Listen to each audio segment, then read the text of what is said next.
I have with me James. James, can you help me out with your last name? Absolutely. Brian, my last name is Theopistos, and as you can imagine, a lot of people do have trouble pronouncing it. Thank you. James is founder and in charge of product development, and today we're going to talk about fixed photograph paintings. And he's going to show you how to make sure your photograph artwork is composed correctly for printing. Can you expand on that? Sure. Just the other day, I was walking back in production, and I happened to come across a print that had just come off the printer, in which the part of the wall that the painting was hanging on was visible, as well as the frame itself.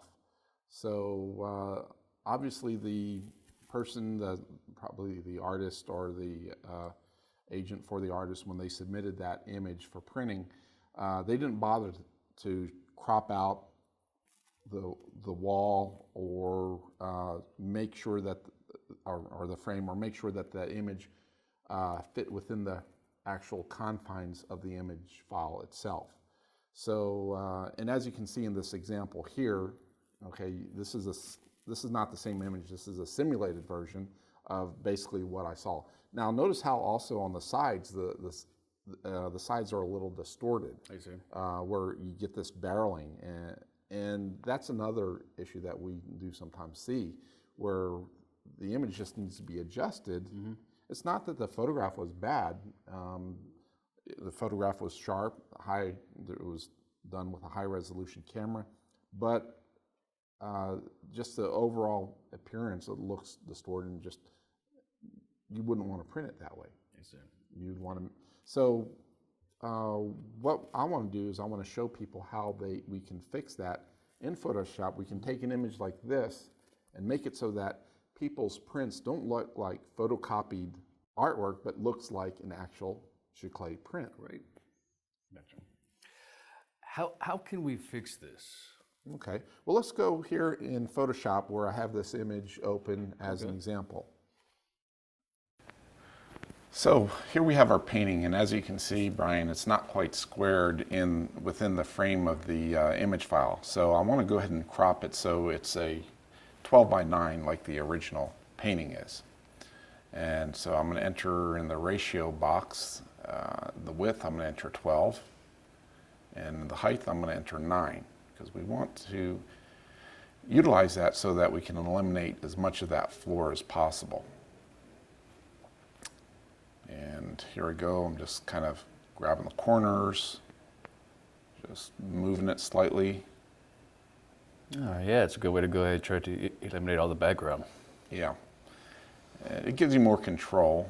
And then because that painting was not exactly squared off in the shot, it was a little,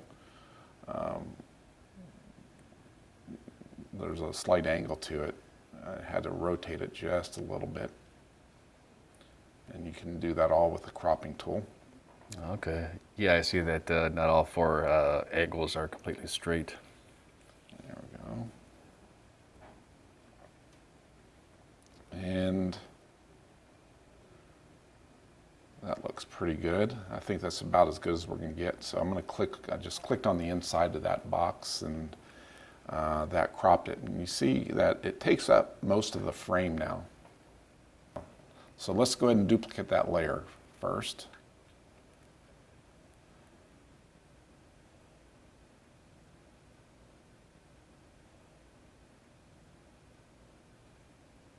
And now what we want to do is work on that layer, and we want to transform it via the warp tool.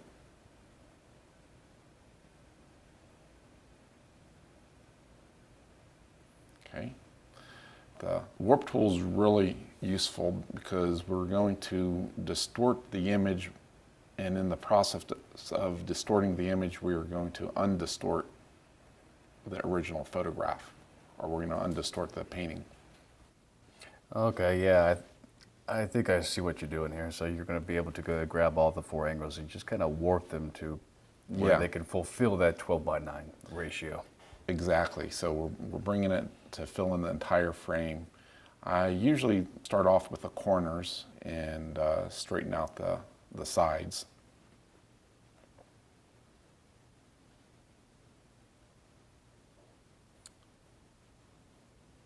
right, so even the middle section as well then. Yeah, because you don't want it to look, like it has a curve in it.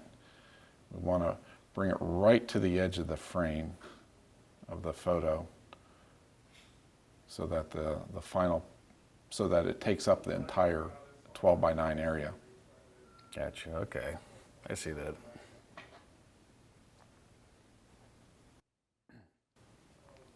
Okay, let's go ahead and apply that. And that looks pretty good. What do you think? Yeah, I think that looks outstanding. I mean, comparative to how it did look, it looks print ready by this point in time. Now we want to just kind of look at it before and after. So now we can flatten it, and it's ready to be saved. Now, one last thing you want to make sure you do is zoom in on the image, make sure that it is, everything looks good, because sometimes when you're zoomed out like this, you might not see details that you otherwise would see in print.